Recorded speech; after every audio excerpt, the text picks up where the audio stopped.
Hello friends, ഇന്ന് നമ്മൾ മുഹറം സ്പെഷ്യലായിട്ട് ഒരു തരി കാച്ചിയതാണ് ഉണ്ടാക്കാൻ പോകുന്നത് കേട്ടോ. അപ്പോൾ ചില സ്ഥലങ്ങളിൽ ഇത് തരി കഞ്ഞിന്നും തരി കാച്ചിയതെന്നൊക്കെ അറിയപ്പെടും. എന്തായാലും അടിപൊളി ടേസ്റ്റാണ് കേട്ടോ അത്. ഇതിനു വേണ്ടി ആദ്യം തന്നെ കുറച്ച് സേമിയം വറുത്ത് മാറ്റി വെക്കുകയാണ്. അതേ പാനിൽ തന്നെ കുറച്ച് റവ കൂടെ നമ്മൾ വറുത്ത് മാറ്റി വെക്കുന്നുണ്ട്.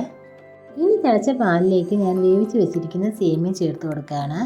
ഇത് നന്നായിട്ടൊന്ന് മിക്സ് ചെയ്ത് കൊടുക്കാം. അതിനുശേഷം വറുത്ത് മാറ്റി വെച്ചിരിക്കുന്ന റവ കൂടെ നമുക്കിതിലേക്ക് കുറേശ്ശെ ചേർത്ത് കൊടുക്കാം. റവ കൂടെ ചേർത്ത് കഴിഞ്ഞാൽ ഇത് പെട്ടെന്ന് തന്നെ തിക്കാവും, അതുകൊണ്ട് ഇത് നന്നായിട്ടൊന്ന് ഇളക്കി കൊടുക്കണം. ഇനി ഇതിലേക്ക് മധുരത്തിന് ആവശ്യമായ പഞ്ചസാര കൂടെ ചേർത്ത് കൊടുക്കുകയാണ്.